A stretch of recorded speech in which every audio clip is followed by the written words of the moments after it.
Bienvenue dans Raconte-moi Al-Qasas, une nouvelle série du podcast Coran de ton cœur qui t'accompagnera, j'espère, pendant les jours bénis de Ramadan. Moi, c'est Zainab, enseignante et éternelle étudiante du Coran, comme j'aime le dire. Prépare-toi à entrer en profonde conversation avec Surat Al-Qasas et accueillir, jour après jour, les sagesses qu'elle t'offre.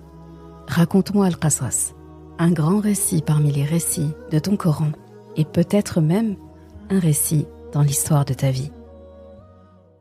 Bismillahirrahmanirrahim.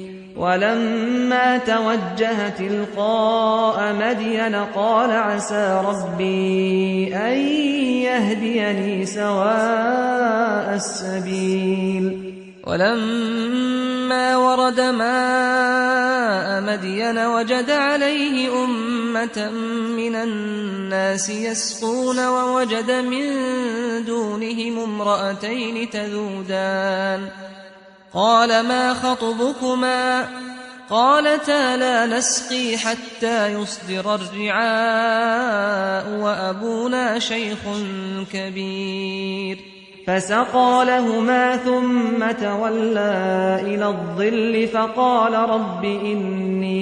رب إني لما أنزلت إلي من خير فقير فجاءته إحداهما تمشي على استحياء قالت إن أبي يدعوك ليجزيك أجر ما سقيت لنا فلما جاءه وقص عليه القصص قال لا تخف نجوت من القوم الظالمين.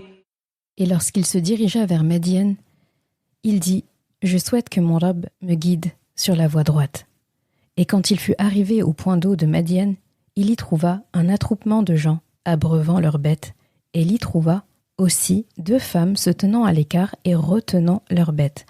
Il dit « Que voulez-vous » Elles dirent « Nous n'abreuverons que quand les bergers seront partis, et notre père est fort âgé. » Il abreuva pour elles, puis retourna à l'ombre et dit « Rabbi, j'ai grand besoin du bien que tu as fait descendre vers moi. » Puis l'une des 2 femmes vint à lui, d'une démarche timide, et elle lui dit « Mon père t'appelle pour te récompenser pour avoir abreuvé pour nous. » Et quand il fut venu auprès de lui, et qu'il lui eut raconté son histoire, il, le vieillard, dit « N'aie aucune crainte, tu as échappé aux gens injustes. » Assalamu alaikum wa rahmatullah. Très contente de te retrouver encore une fois pour continuer sur notre récit Al-Qasas, Surat Al-Qasas, Surat 28, merveilleuse Surat.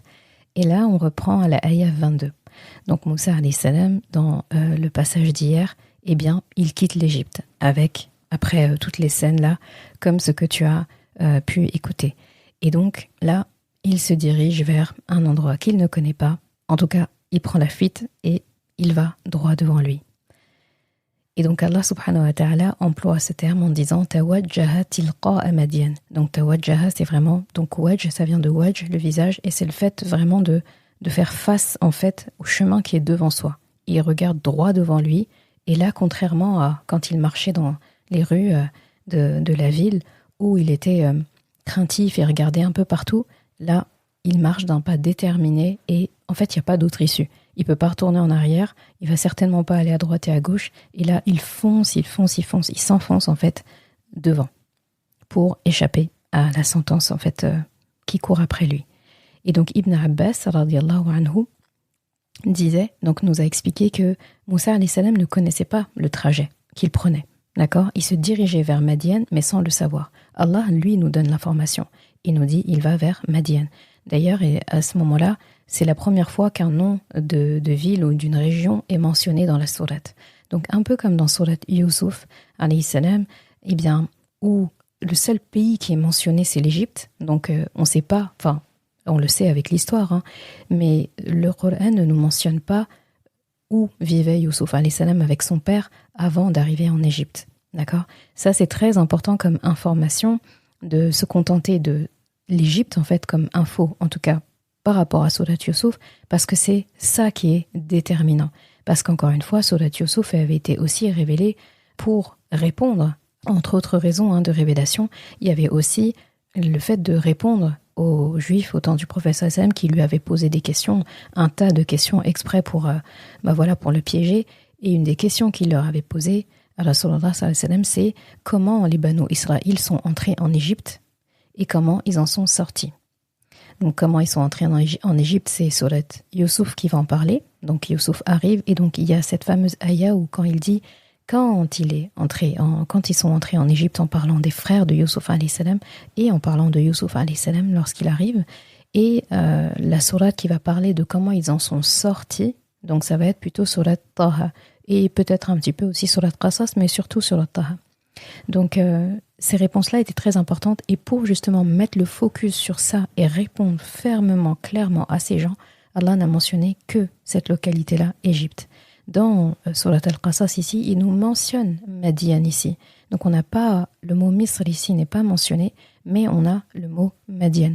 Donc la ville, la région où Moussa alayhi salam se dirige, parce que c'est très important ici aussi, cette information-là, tu vas le voir aussi au fur et à mesure, pourquoi c'est important et pourquoi est-ce que finalement Allah mentionne ça et pas forcément d'autres localités. Donc il demande à Allah sa direction.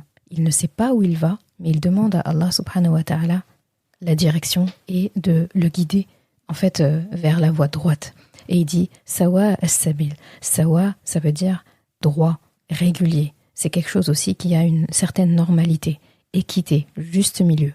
Donc en gros, là, dirige-moi, ya Allah, là où je trouverai enfin l'équilibre après tout ce qui s'est passé, une certaine stabilité, d'accord ? Il faut se dire aussi que Moussa alayhi salam, ce voyage, il est un petit peu...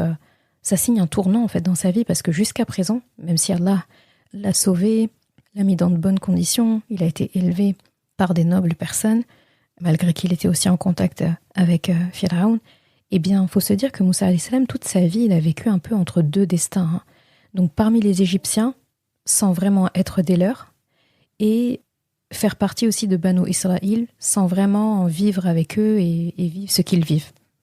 Donc Moussa alayhi salam, il y a des questions existentielles qui peut se poser en fait à ce stade de sa vie. Qui suis-je ? Quel est mon destin ? Pour quelle mission Allah m'a créé ? Pourquoi j'ai été sauvé dans le Nil en fait ? Pourquoi ma vie a été sauvée ? Et pourquoi en fait j'ai pas été égorgé comme j'aurais dû l'être ? Quel est mon destin en gros ? Donc pourquoi est-ce que j'ai vécu dans le palais de celui qui tue les miens en vrai ? Donc, il n'a rien à part Allah subhanahu wa ta'ala à ce moment-là. Il n'a rien ni personne. Et il ne peut rien faire d'autre à part avancer en fait. Il ne peut pas reculer, parce que sinon c'est Pharaon et les autres qui l'attendent. Et donc, il ne peut que aller devant parce que la marche arrière est impossible. Et donc, dans la ayah 23, il arrive à destination. Donc quand il fut arrivé au point d'eau de Madian. Donc on voit qu'il arrive à un point d'eau, donc ça peut être un puits, ça peut être... peu importe, en tout cas il y a un point d'eau. Et donc on comprend ici, et on sait du coup qu'il était dans un désert, que c'était un désert qui séparait l'Égypte où il était à Madian. Parce que on parle d'un point d'eau. Et on parle d'un point d'eau quand, après un désert, parce que c'est dans un désert qu'on ne peut pas trouver d'eau. Et donc... quand on arrive enfin dans une ville, là on peut s'abreuver, manger, etc. Et donc on a encore une confirmation qu'il est bien arrivé à Madian. Donc pendant qu'il se dirigeait vers Madian, Allah savait où il allait. Lui, il ne savait pas où il allait, mais il a demandé à Allah subhanahu wa ta'ala de le guider sawa as-sabil. Et Allah a dit, et quand il est arrivé, donc finalement, il est arrivé sain et sauf à cette destination, en tout cas qu'Allah lui avait prévue. Et donc là, sûrement il a dû boire et après aller se reposer sous l'ombre d'un arbre. Et donc Allah nous montre un petit peu la vue de Moussa alayhi salam. D'accord ? Donc là, l'objectif, il change régulièrement. Là, on a la vue de Moussa alayhi salam dans cette ayah-là. Donc il trouve un attroupement donc, de gens.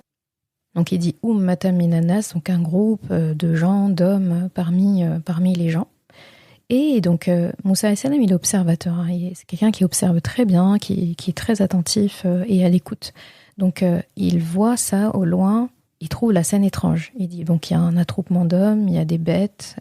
Ces hommes-là donc, ont l'air de s'éterniser devant. Et puis, il y a des femmes qu'il voit au loin, donc vraiment, elles sont vraiment à l'écart, elles se tiennent bien, bien à l'écart. وَجَدَ مِن دُونِهِمَا امْرَأَتَيْنِ, donc vraiment à l'écart de ces hommes-là, il voit deux femmes. Et Allah dit tadhoudan, d'accord? Donc c'est le verbe qui est employé pour dire qu'elles retiennent quelque chose. Donc elles retiennent leurs bêtes. Donc Allah ne mentionne pas les bêtes, il dit juste tadhoudan. Après, à comprendre, elles sont en train de retenir leurs bêtes. Donc tadhoudan, ça vient de la racine dhada, qui signifie retenir quelque chose de toutes ses forces, ou protéger, ou défendre, d'accord? Donc Moussa alayhi salam, il trouve la scène étrange. Et on sait que Moussa alayhi salam, eh bien, il a une qualité quand même de justicier, il veut réparer, il veut faire le bien, contrairement aux paroles de ce semeur de troubles qui disait « Ah, toi, tu veux pas être un bienfaiteur, tu veux juste causer la corruption et être un tyran. » Non, d'accord, Moussa alayhi salam fait vraiment partie des mouslihin, il fait vraiment partie de ceux qui veulent réparer. Et ici, en fait, si tu regardes bien, on a une situation miroir. Et un autre cas en fait à analyser pour Moussa alayhi salam. Et on voit bien qu'il a traité ce cas-là différemment de celui qu'on a étudié la veille. Là, il est au calme. Bon, la situation aussi, il n'y a pas de violence, donc c'est une situation vraiment différente. Mais il est tranquille, il est au calme. Il aurait pu aller se disputer avec ces hommes, les gronder et leur dire « Mais attendez, vous pouvez pas vous pousser un petit peu pour qu'elles puissent abreuver ». Enfin, il y a forcément un problème. Donc, mais Moussa alayhi salam, il s'est fait la promesse, en fait. Il s'est fait une promesse à travers les doigts qu'il a prononcés envers Allah subhanahu wa ta'ala, à travers les paroles, vraiment les serments qu'il a pris vis-à-vis de lui-même de ne plus recommencer certaines choses. Eh bien, on comprend qu'il ne veut plus être injuste envers lui-même, encore moins envers les autres. Il ne veut plus, en fait, venir à la rescousse de quelqu'un sans comprendre la situation, sauf s'il y a danger imminent et tout. Donc, il se lève, calmement, il part vers ces deux femmes avec une simple question. Ma khatbukuma. Donc c'est traduit à c'est vous deux, d'accord? Donc c'est quel est votre problème à vous deux? Donc c'est la conjugaison en arabe, elle est très belle parce qu'en arabe on a vous deux, on a le duel et on a le pluriel. Donc singulier, duel, pluriel. Ce qu'on n'a pas en français. En français, on n'a pas de duel. Et là, il dit vraiment quel est votre problème, votre souci à vous deux? Et si tu regardes bien la parole de Moussa alayhi salam, c'est très important. Moussa alayhi salam, il parle peu dans cette sourate. Il n'y a pas trop de discours de sa part. Donc quand il y en a, il faut les saisir. Et c'est pas quelqu'un qui bavardait beaucoup et qui aimait beaucoup parler. D'accord, Moussa alayhi salam, c'était quelqu'un de très pudique, très réservé, de ce qu'on décrit de sa personnalité. Donc quand il faut parler, quand un homme comme lui parle, eh bien, ses paroles souvent sont à prendre vraiment en compte, encore plus que quelqu'un qui parle du matin au soir, quoi. Eh bien, si tu regardes bien dans sa manière de parler, dans sa question là, il y a une question seulement. Il n'y a pas de blabla, il n'y a pas de futilité, il tourne pas autour du pot. Même le salam, il n'y est pas, limite. Allah ne l'a pas capturé. Peut-être sûrement qu'il a dû poser la question ou pas, mais Allah ne l'a pas capturé. Et pareil, en général, dans le Coran, quand quelqu'un s'adresse à une autre personne, eh bien, en tout cas, Allah capture la formule en fait par laquelle la personne elle appelle. Ya Moussa, ya Abati, oh un tel, oh une telle. Il y a toujours cette appellation. Là, il aurait pu dire ô jeunes femmes, ô mes sœurs, ô vous deux, je sais pas. Mais là, il ne mentionne pas ça. C'est-à-dire, il fait pas de fioriture en fait. Directement, quel est votre problème à vous deux? Expliquez-moi. En fait, il veut juste comprendre. La situation est trop bizarre pour lui. Et donc, il veut juste comprendre. Et elles lui répondent, en fait, finalement, avec la même rigueur que lui, en fait. Elle parle d'une seule voix, donc Allah dit, et elles, dans le sens, elles répondirent. Donc, c'est pas une, on sait, donc on comprend qu'elles sont deux. On l'a compris parce que quand Allah décrit la scène, il dit qu'il voit deux femmes à l'écart. Puis Moussa alayhi salam, dans sa parole, il s'adresse à ces deux femmes, quel est votre problème à vous deux? Et là, Allah dit, elles dirent, donc les deux disent, qalata, donc les deux dirent, nous n'abreuverons pas tant que les bergers ne seront pas partis. Et elles ajoutent, et en plus, notre père est quelqu'un de très âgé. Là aussi, c'est très intéressant de voir et d'analyser, de se concentrer sur leur manière de répondre. Donc déjà, Allah ne sépare pas leurs paroles ici, c'est les deux qui parlent à l'unisson d'une seule voix. Et elles, c'est pareil. Il n'y a pas de blabla, il n'y a pas oh jeune homme, oh monsieur, cher frère, il y a pas ça. Il n'y a pas de fausse gêne aussi, d'accord, parce qu'on peut être intimidé, hein, on est des femmes, il y a un homme qui vient nous parler, on peut perdre nos moyens. Non, elle reste digne. Il n'y a pas de oui, c'est-à-dire que.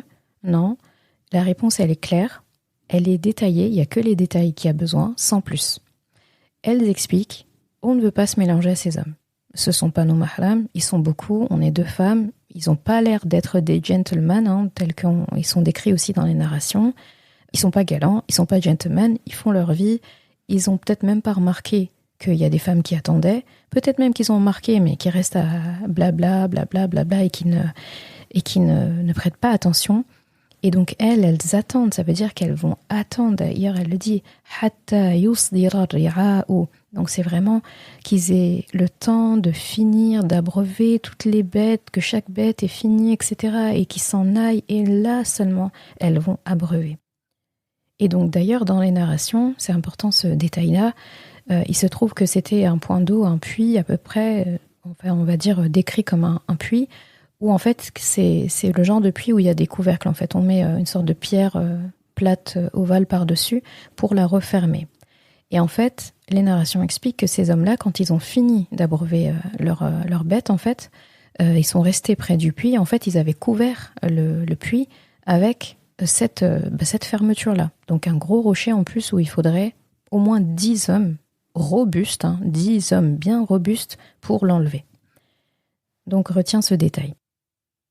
Et donc ces femmes-là expliquent pourquoi elles n'abreuvent pas leurs bêtes, pourquoi elles sont en train d'attendre, et donc du coup elles retiennent les bêtes, parce que les bêtes elles vont dans tous les sens, elles voient un point d'eau, elles ont envie d'y aller, donc en fait elles retiennent leurs bêtes, donc déjà c'est quand même pénible. Donc c'est pour ça que ça a étonné Moussa alayhi salam aussi, il se dit mais je comprends pas, il y a un point d'eau.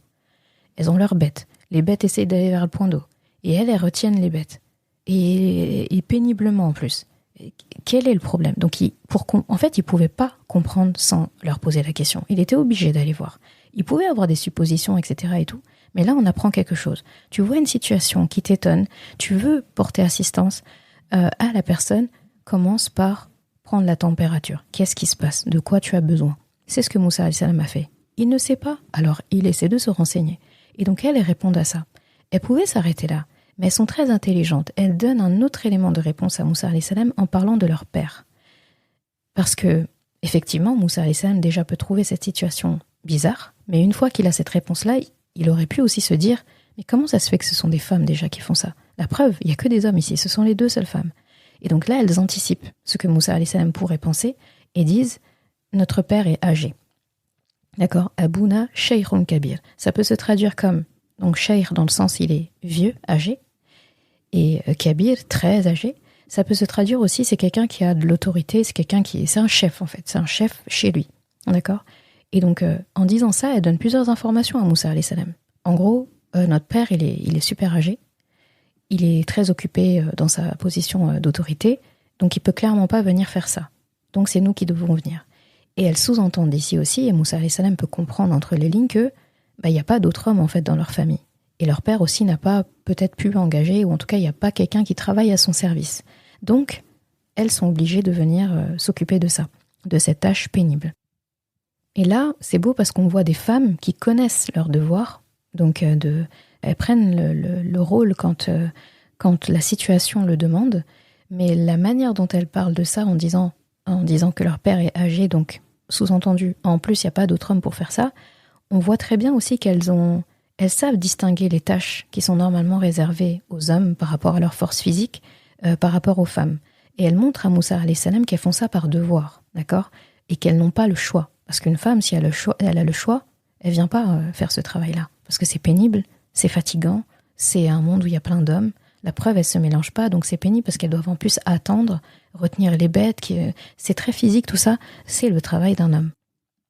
Donc on découvre ici deux femmes très intelligentes qui interviennent dans la vie de Moussa alayhi salam. Donc tu vois, Moussa alayhi salam, il est entouré, machallah, depuis dans cette sourate, on voit vraiment l'entourage féminin de Moussa alayhi salam et à quel point ça a joué un rôle crucial dans sa vie et dans sa formation, dans son éducation. Et c'est pas anodin qu'Allah subhanahu wa ta'ala ait capturé ça dans cette sourate, c'est une des sourate que j'aime beaucoup aussi pour cet aspect-là. Je trouve que ça valorise, pas seulement valoriser la femme comme pour dire oui, la femme est mise en valeur. La femme est mise en valeur de manière générale déjà dans l'islam, mais ça lui montre en fait son rôle de mère, son rôle d'allaitant, son rôle de quelqu'un qui éduque, son rôle de parfois mère au foyer, son rôle aussi quand elle travaille à l'extérieur, son rôle quand elle aide sa famille, son rôle en tant qu'épouse aussi, etc. Eh bien, Allah est en train de remettre à l'honneur la femme dans ces rôles-là qui, dans notre société aujourd'hui, peuvent être rabaissés. Je lisais des articles récemment de femmes qui défendaient et qui expliquaient comment en fait le rôle de mère au foyer était de plus en plus mal vu aujourd'hui. Et on voit même mal, limite, les femmes qui ont le choix d'aller travailler à l'extérieur ou pas et qui décident d'être femmes au foyer. Elles sont un peu pointées du doigt parfois. Je sais que là, il y a une trend un petit peu autour de ça où les femmes elles ont le choix, elles décident d'être femmes au foyer. Et bien, des fois, elles ont les foudres, parfois même de femmes comme elles, pour le coup, qui sont actives et qui crient au féminisme. Voilà, le féminisme très mal placé. Je comprends toujours pas ce terme-là, mais en tout cas, tel qu'il est plébiscité aujourd'hui, on sait très bien que ça n'a rien à voir avec notre islam. On n'a pas besoin de cette case-là, en fait, pour avoir de la valeur. Allah nous l'a déjà donnée. Donc, je trouve ça très beau, en fait, comment Allah remet la femme à l'honneur dans le rôle qu'elle choisit d'avoir et aussi dans le rôle qu'elle n'a pas le choix d'avoir. Quand elle n'a pas le choix et qu'elle doit faire ça, dans ce rôle-là, Allah lui donne sa part de récompense, de contentement, de dignité. Quand elle a le choix et qu'elle choisit d'être auprès de ses enfants, qu'elle choisit d'aider ses parents, qu'elle choisit de travailler ici, qu'elle choisit en attendant de se marier pendant un célibat des fois qui se prolonge, qu'elle ne reste pas à rien faire, elle se nourrit, elle se nourrit de science, elle s'éduque, elle aide les autres, etc. Elle est utile à elle-même, à sa famille, à la société. Tous ces pans-là sont valorisés. D'accord ? Donc on a le cas d'une femme qui est à la maison, on a le cas de femmes qui n'ont pas le choix et qui sortent travailler parce que leur père ne peut pas le faire et il n'y a pas d'autre solution. Qu'est-ce qu'elles vont faire ? Rester à la maison ? Elles vont pleurer ? Elles vont laisser les bêtes comme ça ? Non. Et on comprend aussi derrière qu'il y a un père qui fait confiance à ses filles et qui n'a pas le choix, mais qui est derrière ses filles. On va le voir au fur et à mesure que c'est vraiment un père qui est derrière ses filles. La ayah suivante, donc la ayah 24, Moussa alayhi salam, maintenant il a des infos suffisantes. Il a tout ce qu'il a besoin de comprendre. Il a même plus. Il comprend non seulement que ces femmes-là, pourquoi est-ce qu'elles abreuvent pas leurs vêtements ? Pourquoi elles sont en train de les retenir si péniblement ? C'est parce qu'elles veulent pas se mélanger à ces hommes-là, par pudeur, parce que ce sont pas leurs maris, leurs frères, etc. Ce sont pas leurs mahram. Ces hommes-là ne sont pas des grands gentlemen. Donc Moussa alayhi salam, il se dit ouais, ça c'est logique. En plus de ça, il comprend qu'il n'y a personne dans leur famille, dans leur maison qui peut faire ça. Alors Moussa alayhi salam, il ne continue même pas la conversation. Il rajoute pas « attendez, Allah ne nous a même pas capturé ça ». Et on suppose qu'il n'a même pas pris le temps de dire « attendez ». Genre, vous voyez les hommes, quand certains, ou femmes, peu importe, mais quand quelqu'un sait qu'il peut être utile et il en fait des tonnes « attends, je vais t'aider ». Ben non, Moussa alayhi salam, il est tranquille. Il se lève, il parle pas, il passe à l'action. D'ailleurs, on le voit avec la préposition fa. Fasaqa lahuma. Fa, c'est quand il y a une action immédiate. Et alors, puis, d'accord. Et c'est alors que, immédiatement. Donc Moussa alayhi salam, il a l'information, il se dit dans sa tête, ok, à l'action. Et en plus, il a la force pour faire ça. Donc Moussa alayhi salam, comme dans les narrations qui décrivent vraiment bien ce geste, les compagnons le décrivent, comme Ibn Abbas et d'autres. J'aime beaucoup citer Ibn Abbas parce que ces narrations sont toujours très intéressantes. Il y a beaucoup de détails qu'il donne, qu'il a eu de Rasulullah. Donc quand on voit des hadiths de Ibn Abbas, je trouve que il y en a beaucoup qui sont bien sûr authentiques et très forts, mais j'ai un attachement particulier envers Ibn Abbas parce que aussi c'est un des premiers mufassir et exégètes du Coran. Et Rasulullah nous avait vraiment montrer à travers lui que tout ce que Ibn Abbas disait dans la science, eh bien, il fallait l'écouter. Donc, il disait que, il expliquait justement cette scène-là, lui, Abdullah ibn Mas'ud et d'autres, que, en fait, Moussa alayhi salam, il est parti. Donc, il y a deux versions. Il y a une version qui dit qu'en fait, comme le puits, en fait, était couvert, comme les hommes étaient encore là, pardon. Il y a une version qui dit que comme les hommes étaient encore là, eh bien, il est parti dans un point d'eau qui était juste à côté, mais qui était couvert par un rocher. D'où le fait qu'elles n'avaient pas la force physique pour le faire, pour l'enlever. Et donc Moussa alayhi salam, on connaît cette force-là. Allah l'avait doté vraiment d'une très, très, très grande force physique. Il était très robuste. Sa carrure, etc., était vraiment imposante. Très fort, machallah. Et donc, du coup, sans vraiment d'effort, eh ben, il a soulevé ce couvercle très lourd, ce rocher, qui normalement aurait dû être soulevé par 10 hommes très robustes. Et donc, ça, c'est la première version. Il y a une autre version qui dit que quand en fait ces hommes-là sont partis, eh bien, ils ont couvert le puits, le point d'eau d'un rocher, et donc là aussi, il avait retiré ce rocher. En tout cas, ils ont été témoins de la force de Moussa alayhi salam, et ce détail est important pour la suite. J'arrête pas de dire ça, mais je spoile pas plutôt. C'est important en fait à chaque fois je fais exprès en fait. C'est pour ça que dans ce podcast-là, je veux vraiment que tu aies des lunettes, on va dire intelligentes. Et donc, quand il y a un détail qui est important, je te le dis en avance de te dire attention. Surveille bien ce détail pour qu'il fasse sens plus tard. Comme ça nous permet de pas faire trop d'aller-retour après quand on arrive au passage en question et de se dire tu te rappelles quand j'avais dit ça, et je réexplique, il fallait retenir ce détail parce qu'aujourd'hui ça nous sert, etc. Donc retiens que le détail de sa force physique est important dans notre histoire ici. Et donc Moussa alayhi salam, il passe à l'action. Et là, si tu regardes bien, il est parfaitement dans le rôle typique d'un homme au sens que le Coran en donne, un homme qawwam. Oui, je vais reparler de ce terme, comme je vais reparler du terme d'une femme dans son rôle de femme aussi. Très important, parce que dans cette sourate-là, Allah nous fait des révisions un peu de ça. Et donc ça renvoie forcément à cette ayah que j'ai déjà abordée, je vais te mettre dans les notes de l'épisode. L'épisode en question, être un grand homme dans son mariage, bon là, la question ici dans ce passage-là, dans cette scène-là exactement, c'est pas une question de mariage en tant que tel, même si c'est un... Je spoile pas, d'accord, j'arrête. Et donc, ici, je te renvoie à cette ayah-là dans Surat Nisa, la ayah 34, le début de la ayah, où Allah subhanahu wa ta'ala dit « Ar-rijalu qawwamuna 'ala an-nisa ». Quand j'avais parlé de cet épisode dans le podcast, j'avais parlé de l'aspect de cette ayah dans le mariage. Et aussi, j'avais un peu parlé extérieur au mariage, qu'un homme a une certaine étiquette à avoir vis-à-vis des femmes de sa famille et des femmes de la société. J'avais pas trop détaillé le côté femme de la société. Et bien là, Allah le met en lumière ici. Donc les hommes sont qawwam envers les femmes, comme la ayah le dit, à raison de ce qu'Allah a favorisé les uns par rapport aux autres et par rapport à ce qu'ils dépensent de leur argent. Donc les hommes sont qawwam envers les femmes. On avait très bien expliqué ce terme-là, d'accord, qui est très loin du terme autorité absolue, etc., comme malheureusement certains essayent de nous le faire croire. Ce n'est pas du tout ce sens-là, en tout cas littéral, unique qu'il faut prendre, mais c'est que les hommes sont gardiens des femmes. Un qawwam, pour rappel, là je fais des révisions, c'est un terme en arabe qui vient de la racine qawwama, et donc ça désigne une personne qui détient la responsabilité, le devoir, la charge de gérer un travail, de gérer un système et de s'occuper de tout ce qui doit être fait par rapport à ce système-là, en prenant en compte tous les facteurs en fait environnementaux liés à ce système. Le rôle standard d'un homme qawwam à l'égard des femmes, et c'est très beau, je trouve qu'Allah ait dit les femmes, pas leur épouse, pas leur femme à eux, mais les femmes, an-nisa. Le rôle standard d'un homme à l'égard des femmes, un homme qawwam, comme mentionné dans cette ayah, à travers le mot qawwam, ce sont des hommes qui sont actifs, qui sont debout. Qawwama, ça renvoie à la racine aussi, qawama yaqum, donc c'est quelqu'un qui est debout. Ce sont des gens qui font preuve de justice. Ce sont des gens qui ne sont pas passifs, ils ne peuvent pas être passifs en fait.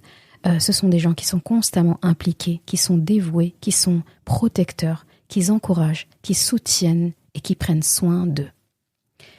C'est une grosse responsabilité envers les femmes dans cette ayah quand Allah dit « Ar-rijalu qawwamuna 'ala an-nisa ».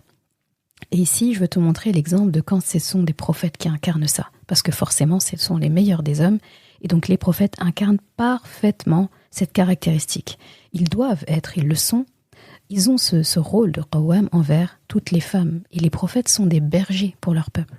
Donc là, Moussa alayhi salam il est déjà dans cette posture-là. Et en plus, il a été éduqué par des femmes de grande moralité. Donc, il a appris auprès de ces femmes comment prendre soin aussi des femmes. Donc, les femmes doivent se sentir en sécurité parce que il y a un homme qawwam qui est là debout dans la pièce, qui est là dans la zone, in the place, pour dire les mots. Donc, à partir du moment où il y a un homme qawwam qui est là, on doit se sentir en sécurité quand on est une femme. Et là, on voit très bien l'exemple avec Moussa alayhi salam. Avec les femmes, ces deux femmes-là, il a assuré son rôle de qawwam envers elles sans qu'elles aient à le demander. Est-ce que tu as remarqué qu'elles ne lui ont pas demandé? Elles ont répondu à sa question, elles auraient pu ajouter « Est-ce que tu peux nous aider ?» Comme tu es là, tu peux le faire? Ou bien vraiment attendre. Mais on voit qu'elles l'attendaient. Peut-être que dans leur tête, elles se disent peut-être qu'il va faire quelque chose. Mais en tout cas, elles n'ont rien demandé. Moussa alayhi salam savait ce qu'il avait à faire. Il a pris la température, comme un qawwam qui se respecte. Il regarde, il veille, il voit des femmes tout de suite. Normalement, il doit se mettre en alerte. Le mode protecteur doit s'activer. Le mode, je vais répondre à Allah, je vais rendre des comptes à Allah, parce que j'ai vu cette scène et j'ai détourné le regard. Je m'en fichais. Et c'est des femmes, elles vont se débrouiller, hein, elles ont l'air de savoir ce qu'elles font. Non, un homme qawwam ne fait pas ça. Il prend la température, surtout s'il voit qu'autour, il n'y a personne qui leur porte assistance. C'est évident, en fait, que ces hommes-là ne sont pas des gens qu'elles connaissent bien et que ce ne sont pas des gens de leur famille. Donc, lui, il se porte garant, finalement, de ces femmes-là. Mais comme il n'est pas leur mahram, il n'est ni leur frère, ni leur père, ni leur fils, ni leur cousin, et peu importe, ni leur oncle, eh bien, il protège leur dignité, il protège leur honneur. Donc, il ne s'éternise pas dans la parole. Il prolonge pas le regard.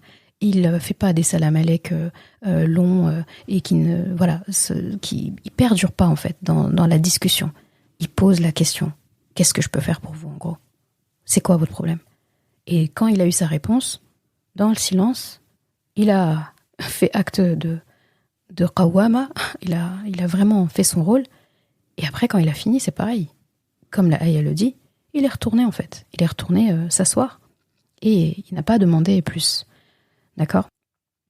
Et la ayah dit, il retourna à l'ombre. Donc, il a dhilli, et là Ibn Abbas précise que c'est un arbre, à l'ombre d'un arbre, où il était sûrement assis, parce qu'il dit, il retourna. Donc, ça veut dire que peut-être quand il a vu la scène, il était sous l'ombre de cet arbre-là, en train de se reposer. Il a quand même fait un long trajet, hein. Il est enfin arrivé, il atterrit, il est au calme, ça va, il peut souffler. Et là, il voit cette scène-là, ça le fait se lever. Il fait son travail, et il retourne s'asseoir à l'ombre de cet arbre.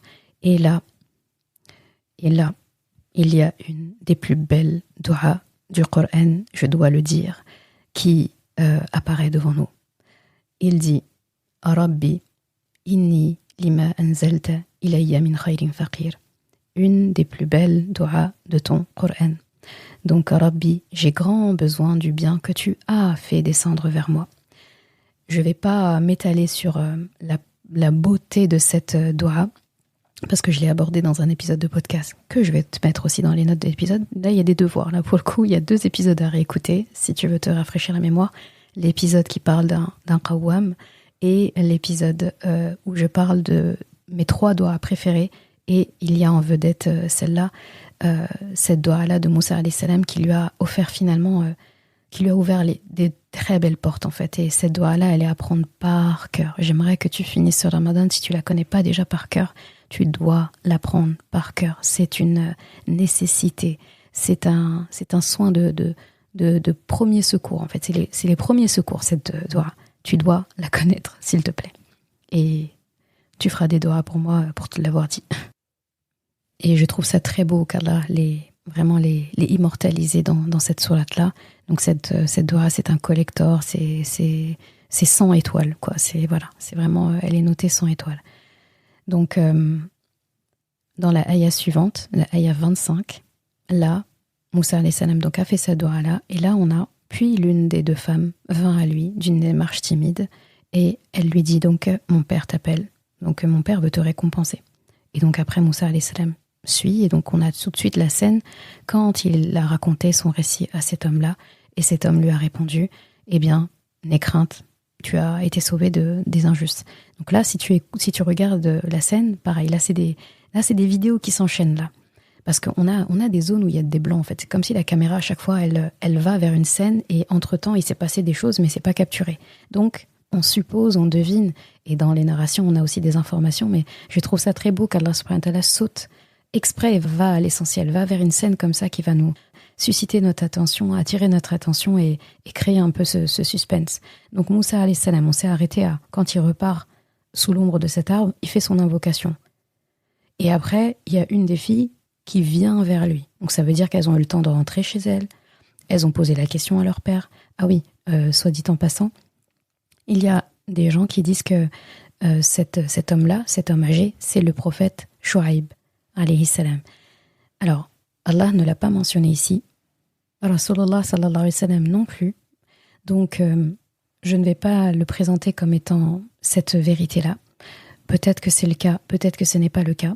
En tout cas, beaucoup de narrations par rapport à justement au récit du prophète Shu'aib, par rapport à certains détails historiques de l'époque de Moussa alayhi salam, portent à croire en fait qu'ils n'ont pas vraiment vécu à la même époque. Mais bon, c'est... En tout cas, nous, ce détail-là n'est pas important pour Al-Qasas, donc on ne va pas s'éterniser dessus. On sait juste que c'est un homme sage, qu'il était croyant et qu'il était donc de Madian, donc vers le Hijaz, et qui sont en fait des descendants en fait de la lignée de Ismaïl alayhi salam, alors que Moussa alayhi salam avec Banu Israël, c'est des descendants de la lignée de Ishaq alayhi salam. Donc en fait, c'est deux hommes pieux ici, deux croyants, deux musulmans qui se rencontrent. C'est ça qui est important de savoir. Et Madian est un endroit où Pharaon n'a pas d'autorité. Donc ce sont des gens qui sont libres. Et donc, on a la scène où Moussa fait sa doua, et après on a la femme qui vient vers lui. Une des deux femmes en plus. Il y en a une qui manque. C'était deux qui étaient là, maintenant on en a une. Eh bien, sûrement quand elles sont retournées, ça c'est les narrations qui nous expliquent, là pour le coup, et des narrations précises, d'après Ibn Abbas, d'après Abdullah ibn Mas'ud, qui nous expliquent en fait que le père en fait a été étonné de voir ses filles revenir plus tôt que d'habitude. Parce que c'est forcément, elles abreuvent pas leurs bêtes une fois par mois, hein. Elles font ça plusieurs fois par semaine, peut-être même tous les jours. Et donc, il voit qu'elles sont revenues beaucoup plus tôt que d'habitude. Et là, il est étonné, il se dit, mais qu'est-ce qui s'est passé ? Et donc, elle raconte. Et donc, le père veut tous les détails. Donc, sûrement, elles lui ont fait un qasas de ce qu'elles ont vu en donnant des détails qui étaient importants et utiles. Et le père, sa première réaction, c'est de se dire, il était où quand vous êtes partis, en gros ? Ah ben, il s'est assis sous l'ombre d'un arbre. Va le chercher. Une de vous, là, à toi, va le chercher. Et il veut le voir. Il veut le récompenser. Il se dit... En fait, il a compris dans le récit, même dans la façon dont les filles ont restitué, elles ont vraiment donné les détails importants. Donc, comment il nous a parlé, comment il n'a pas prolongé la conversation, la force physique qu'il avait, le fait qu'il s'est frayé un chemin parmi ces hommes, il n'a pas fait de scène, il n'a pas fait de problème, pas de scandale. Il a fait ce qu'il avait à faire et il est reparti ce soir là où il était. C'est tout. Et donc, le père, il entend ça et il veut déjà ne serait-ce que le remercier. Déjà. Et peut-être qu'il en veut plus. Peut-être qu'il veut l'embaucher. Peut-être qu'il veut comprendre son histoire. En tout cas, il veut discuter avec cet homme. Et donc là, après, on a la scène de une de ces jeunes femmes qui vient vers Moussa alayhi salam. Donc là, vraiment, on a des discussions qui sont en coulisses hors caméra dans ce passage-là. C'est pas mal. Et voit aussi la confiance que ce père a envers ses filles pour que, déjà, il les laisse prendre la charge d'aller abreuver les bêtes. Et là aussi, il aurait pu se lever lui-même et se dire, je vais aller chercher cet homme. Ou bien envoyer, je sais pas, je pense pas qu'il aurait pu envoyer un autre homme, parce que sinon cet homme-là aurait été celui qui va abreuver les bêtes. Mais il aurait pu faire différemment. Il aurait pu aussi les envoyer, elles deux. Seul Allah sait la sagesse derrière le fait qu'il ait envoyé qu'une seule femme. Pourquoi pas avoir envoyé ces deux filles comme la première fois ? Il en envoie une. Et donc, on voit la confiance qu'il accorde à ses filles et l'éducation qu'il a mis en elles pour avoir confiance en elles comme ça. Et on voit aussi dans la démarche de cette femme-là que son père l'a bien éduquée et qu'il a raison de lui faire confiance. Et elle sait aussi que son père lui fait confiance. Et Allah subhanahu wa ta'ala décrit sa démarche. Il dit, elle est venue. فَجَاءَتْ إِحْدَاهُمَا تَمْشِي عَلَى اسْتِحْيَاءٍ. Il aurait pu, Jalla wa ala, subhanahu wa ta'ala, le sens aurait été compréhensible s'il avait dit فَجَاءَتْ إِحْدَاهُمَا قَالَتْ إِنَّ أَبِي. Donc, l'une d'elles est venue et elle a dit. Mais Allah, en fait, insère un détail important, visiblement, parce qu'il y a des noms de personnes qu'il ne donne pas, il y a des noms de villes qu'il ne décrit pas, il y a des époques qu'il ne décrit pas, il y a des détails qu'il ne donne pas. Et là, il nous décrit la démarche d'une femme ici qui est venue chercher Moussa. On aurait pu passer vite, en fait, nous, sur ce détail et se dire, en fait, elle est venue le chercher. Mais le fait qu'Allah subhanahu wa ta'ala s'arrête et décrit sa démarche, tamshi al-istihya. Il aurait pu dire aussi, faja'at tamshi. Mais ça aurait été, elle est venue en marchant. C'est logique. Mais il dit, elle est venue, à lui, en marchant avec istihya. C'est traduit ici par timidité. Il y en a qui traduisent aussi par pudeur, timidité, pudeur. Donc istahya, ça vient de la racine donc hayya. Donc hayya, c'est comment dire, il y a la notion dedans de gêne, il y a la notion de pudeur, de timidité, la vie aussi. Dedans, il y a hayy, ce qui est vivant. Donc très intéressant. Ici, Allah nous montre en fait qu'elle marchait avec une très belle balance dans sa marche entre plusieurs choses. Une belle balance entre la confiance, la dignité et la pudeur. Cette femme sait qu'est-ce qu'elle fait. Allah donne des détails subtils ici par rapport à déjà sa démarche, quoi. Enfin, parler de la démarche de quelqu'un. Il n'y a pas beaucoup de passages où Allah parle de la démarche de quelqu'un dans le Coran. Et là, on parle d'une sourate parmi les dernières sourates mécoises. Pour le contexte, tu te rappelles, le prophète Sam est en train d'émigrer. Et là, il y a ce détail dans cette sourate. En quoi c'est censé nous aider? En quoi c'est censé aider Rasulullah qui s'apprête à aller à Médine? Là-bas aussi, il y aura des femmes. Là-bas, il va passer à une vitesse différente à Médine, vu qu'il n'y a plus le danger comme à Mecca, etc. Ça va être l'éducation en termes de moralité, en termes de vie de tous les jours, en termes de lifestyle pour les musulmans.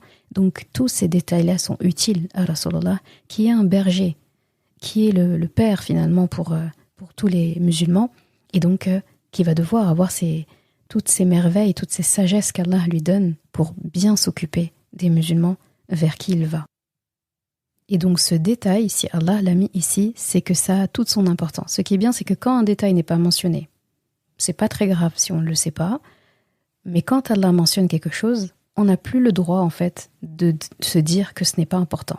Impossible. Si c'est là, c'est que c'est important. Chaque point, virgule, voyelle, fa, préposition, lettre a son importance dans le Coran. Et donc j'ai envie de dire, c'est même plus facile de voir les choses comme ça que ce qui est manquant est manquant. Enfin, ce qui n'est pas là, plutôt, n'est pas là. Alors que ce qui est là ne peut plus être ignoré.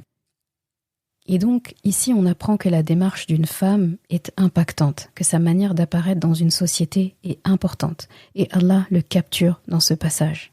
Sa présence en tant que femme a un effet. Elle le sait. Et dans toutes les cultures, la présence d'une femme a un effet. On le voit aujourd'hui dans la société. Une femme marche dans la rue, peu importe comment elle est habillée, ça laisse pas indifférent les hommes qui sont faibles d'esprit et simples d'esprit et qui les huent dans la rue, qui les harcèlent, qui les draguent, les sifflent, etc. Si la femme n'avait pas une certaine présence, ne faisait pas un effet impactant, les hommes faibles là comme ça ne réagiraient pas. Ça veut pas dire qu'ils ont raison, bien sûr, mais ça a un effet. Même pour un homme qui sait se tenir, pour un homme qawwam, ça a un effet. Les hommes peuvent le confirmer. Les femmes ont un effet sur les hommes. L'inverse aussi est le cas. Mais on n'a pas beaucoup vu dans la rue des hommes se faire siffler par des femmes. En ratio, je crois qu'on a vu plus des femmes se faire siffler par des hommes ou harceler ou aborder dans la rue indécemment que l'inverse, que des hommes. Donc là, il n'y a qu'à voir en fait. Allah nous a dit dans cette sourate qu'il allait nous parler bilhaq. Je fais régulièrement ce rappel pour qu'on se rappelle toujours où on est ici. Et donc cette scène nous montre que, pour autant, malgré en fait sa présence, malgré ce qu'elle sait qu'elle dégage, et là on parle de choses simples, loin des histoires de puissance, féminisme, féminin sacré, là, tous ces trucs-là qui servent à rien, ces bêtises comme j'aime les appeler, faut pas être dans l'excès. La femme n'a pas une puissance qui dépasse ce que Allah donne à un être humain, c'est un être humain comme un autre. L'homme a sa dignité, a sa valeur, la femme a sa dignité, a sa valeur. Il n'est pas question de mettre les uns contre les autres, d'accord ? On est une team en fait, d'accord ? Ça, je tiens à le mentionner parce que je sais que dans la communauté, malheureusement, il y en a qui se laissent un peu prendre par tous ces discours-là de oui, la femme, puissance, sacrée, elle a une grosse puissance, Allah lui a donné. Non. Faut rester humble, comme cette femme. Elle nous montre en fait comment il faut se comporter. Il faut rester humble, il faut rester pudique. Il faut savoir sa valeur, c'est ça qui est important. Il faut savoir qui on est, il faut savoir notre potentiel, il faut savoir ce qu'Allah a mis en nous. Il faut être au courant, parce que si on n'est pas au courant, on est naïf, les autres le savent et pas nous, les autres en profitent de nous, et nous, on n'est même pas au courant du problème. Il faut le savoir. Mais quand je le sais, je dois savoir quoi en faire. Et donc, l'objectif pour une femme qui connaît sa prestance, qui connaît son aura, qui connaît sa présence, l'effet impactant qu'elle a envers la gente masculine et envers les autres femmes, dans la société de manière générale, eh bien, l'objectif, ce n'est pas, la réponse à ça, ce n'est pas de les enfermer. Ok, elle a trop d'effets, on l'enferme. Pour qu'elle apparaisse pas en société, on la met en quarantaine. C'est pas le but. On la met pas en marge de la société, une femme. Et cette scène-là nous le montre. Mais plutôt, on les encourage à s'engager dans la société, à être utiles. Et pour cela, elle marche avec pudeur. Elle agit avec pudeur. La démarche, en fait, ça, c'est plus que marcher, le simple fait de marcher. Marcher, c'est une allure, c'est une démarche, c'est un comportement, c'est un moyen d'agir dans telle ou telle situation qui est capturé dans la démarche. Donc la femme marche, agit, parle avec pudeur, d'une manière qui n'est pas provocante, d'une manière qui ne sous-entend pas des choses, où il n'y a pas des non-dits. Une femme a conscience de l'effet qu'elle suscite, alors elle apparaît en société parce qu'elle doit le faire, parce qu'elle a le droit de le faire, tout en se protégeant. Et là, Allah nous montre parfaitement la balance entre pudeur et la dignité et l'honneur, la pudeur et la confiance. Et toutes les sagesses sont capturées dans la démarche de cette seule femme. Et quand tu regardes aussi dans sa manière de parler, il n'y a pas de complaisance, il n'y a pas les petits rires là, mon père il t'appelle, et ou bien cette timidité excessive ou mal placée parfois, où on n'arrive même plus à parler, on hésite, on dit c'est-à-dire que non, elle a dit ce qu'elle avait à dire, et en plus elle s'est protégée. C'est mon père qui t'appelle, ce n'est pas moi, c'est mon père qui t'appelle pour te récompenser de ce que tu as fait. Et c'est fini. Et Moussa alayhi salam, là aussi, la scène d'après, on a Moussa qui est en train de raconter son récit à cet homme. Donc là, on a envie de dire, il manque quelque chose. Le chemin, tout ça, qu'est-ce qui s'est passé? Et donc là, les narrations montrent aussi, d'après Ibn Abbas, Ibn Kathir et Abdullah ibn Mas'ud, en fait, Moussa alayhi salam, il s'est tout de suite levé. Il n'a même pas cherché. Lui aussi, c'est ça qui est beau. Il n'a pas fait semblant, pas de fausse modestie, pas de... Voilà. Comme Youssouf alayhi salam, en fait, quand il fallait qu'il sorte de prison, qu'il interprète le rêve du roi et qu'il prenne les commandes, en fait, financières du pays, qu'il soit le numéro 2 du pays après le roi de l'époque, il n'a pas fait semblant. Il savait qu'il était le plus compétent et il l'a dit, je suis bon gardien et je suis connaisseur aussi, d'accord? Et donc aussi digne de confiance. Moussa alayhi salam, il a fait pareil. Il a fait une doua, en fait. Il a demandé quelque chose à Allah.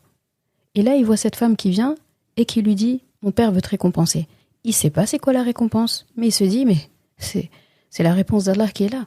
Moussa alayhi salam nous montre ici que quand l'opportunité se présente, il faut saisir l'occasion. Il faut arrêter de dire « Ah non, t'inquiète, j'ai fait ça comme ça. Non, je l'ai fait, je l'ai pas fait pour de l'argent, je l'ai pas fait pour quelque chose. Non, je l'ai fait vraiment avec une niya sincère et tout. » Oui, tu peux avoir une niya sincère, mais quand on te propose quelque chose et que tu en as besoin, fais-le. Là, Moussa alayhi salam, il a nulle part où aller, il a pas de travail, il a pas de quoi manger, il a pas de famille, il sait pas où il va dormir cette nuit-là. Il est avec les mêmes habits peut-être aussi depuis des semaines ou des jours. C'est pas le moment en fait de choisir, d'être de tâtonner, de dire ah non, ça va. Tu vois la fausse politesse là des fois qu'on a comme quand on mange chez quelqu'un et il nous propose de se resservir et par politesse, non, t'inquiète, non, ça va. Parce qu'on a honte de demander plus, alors qu'en fait, on a envie de manger. Le jour où la marmite va partir et que tu ne te seras pas resservi, ce sera tant pis. Quand on veut quelque chose, quand la personne nous propose quelque chose et que c'est dans notre intérêt, on ne fait pas semblant. On dit merci et on y va. On ne va pas paraître glouton, on ne va pas paraître opportuniste si on y va. Là, Moussa alayhi salam aurait tort de ne pas le faire. Il demande quelque chose à Allah, Allah lui envoie la solution, Et lui, il s'assoit. Encore une fois, on laisse à Allah la charge du comment. Et Allah a décidé que le comment, ce serait comme ça. Eh ben, il respecte, c'est tout. Il se lève et il y va. Il se dit, là, c'est la réponse. C'est le khayr que je demandais. Il ne sait pas encore qu'est-ce qu'il attend, mais il y va. Et là, Moussa alayhi salam, donc on arrive à cette scène-là où il raconte son histoire à cet homme. Donc le titre de la sourate ici apparaît. Falamma qassa alayhi al-qasasa. Donc quand il lui a fait le récit du récit. Attends, on emploie le même verbe. C'est comme s'il dit quand il lui conta le conte, quoi. Ou bien quand il mangea le manger. J'aime beaucoup quand Allah fait ça dans certaines sourates où il emploie le même verbe avec la même racine que l'action en elle-même. Donc, qassa alayhi al-qasasa. Il lui conta le conte, quoi. Il lui fit le récit du récit, quoi. Donc, très bien dit. Donc, on lit actuellement, on est actuellement en train d'écouter al-qasas. On est en train d'écouter le récit qu'Allah fait. On écoute Allah. Et cet homme sage, lui, il est en train d'écouter Moussa alayhi salam faire al-qasas. Je trouve ça trop beau parce que ça fait un peu Moussa raconte le qasas. Nous, actuellement, on est en train d'écouter Al-Qasas. Donc, c'est Al-Qasas dans Al-Qasas. Je ne sais pas si tu vois, mais ça fait l'un qui s'imbrique dans l'autre. Je trouve ça assez intéressant, là, en termes visuels, encore une fois. En termes audiovisuels, là, c'est très sympa ce qui se passe.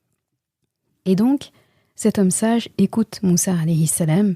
Et Moussa alayhi salam fait le récit de sa propre histoire. Et on sait que Moussa alayhi salam est un homme intelligent. Déjà, on est déjà au courant. Et le fait qu'Allah emploie le mot « qassa », comme sa mère avait dit à sa grande sœur, on voit très bien qu'Allah subhanahu wa ta'ala met en lumière, en valeur, l'intelligence de Moussa alayhi salam, parce que là, juste avec ce verbe-là, on sait qu'il lui a restitué l'histoire de la meilleure des manières, qu'il a raconté l'histoire avec les bons détails, les détails importants, pas les détails inutiles, avec la vérité, en toute vérité. Il lui a dit suffisamment de choses pour que l'homme sache qui il est. Et donc, en fait, il a dû lui poser aussi le contexte, comme nous, on a eu le contexte. Donc là, on peut faire confiance. On n'a pas besoin. Donc Allah n'a pas eu besoin de nous donner les détails de tout ce que Moussa alayhi salam a dit, parce que non seulement on voit que Moussa alayhi salam lui a restitué les choses correctement, juste le verbe qassa nous le dit, et aussi parce que depuis le début de Surat Qasas, on est avec Allah en écoutant, en fait. Donc Allah aussi respecte notre intelligence à nous. Il nous refait pas l'histoire, parce que on est là depuis tout à l'heure, on regarde la scène. On est derrière l'écran depuis tout à l'heure, donc pas besoin de nous répéter tout ce qui a été dit. Donc là, si tu avais une vidéo, par exemple, et qu'on voyait, par exemple, Moussa alayhi salam qui commence à raconter le récit, eh bien, on entend tout a commencé quand. Et après, on voit la personne, la scène, elle change doucement et ça va vers une autre scène, et on voit encore cette scène-là où Moussa est en train de dire voilà toute l'histoire. C'est exactement ce qui se passe ici, hein. Et donc, on a la réponse de cet homme-là. Et là, j'aimerais te faire un rappel sur ce qu'on a parlé hier à propos du gaslighting. Tu sais, le fait de faire croire à la personne que c'est elle qui a commis la chose, alors que pas du tout. C'est vraiment cette réversion-là de faire l'inverse de ce qui a été fait ou dit. Et une des façons d'aider quelqu'un qui a été victime de ce gaslighting, c'est de lui demander de raconter les faits, tels qu'elle s'en souvient, en mettant l'accent sur son récit, sur son vécu, et peu importe ce que d'autres ont pu raconter par la suite. Et si la victime exprime son ressenti, c'est très très très important de le valider et de normaliser ce qu'il dit. D'accord ? Et c'est exactement ce que cet homme sage, ce père sage fait. On sent qu'il a écouté Moussa alayhi salam jusqu'au bout et attentivement. Et à la fin, il le rassure sans le juger.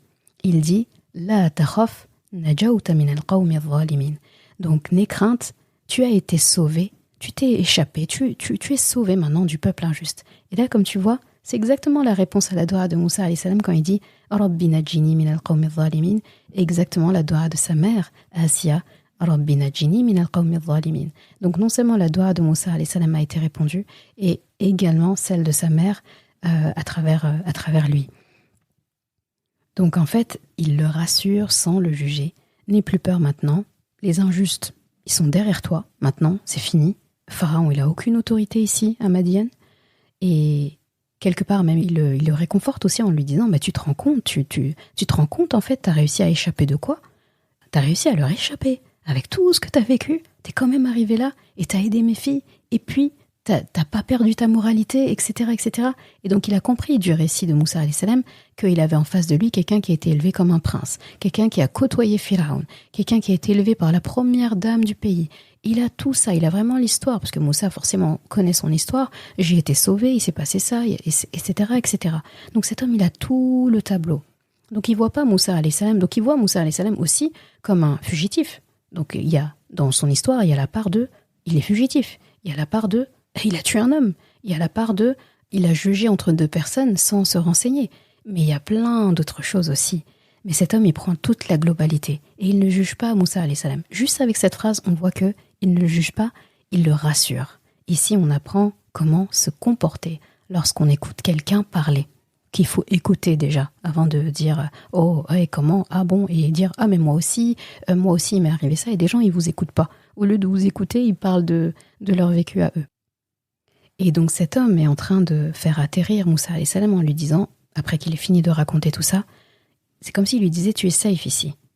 Ici on t'écoute, ici on te juge pas, ici on te croit, ici on te donne ta chance et on a su voir que tu étais quelqu'un de bien malgré tout ton histoire, ton vécu, tes mésaventures, etc. » Très très beau passage et j'espère en tout cas que voilà, le passage d'aujourd'hui t'aura plu. Il a été plus long que les précédents. Je te dis à demain pour la suite parce que il y a une suite avec cet homme et ses filles. Je dis pas plus.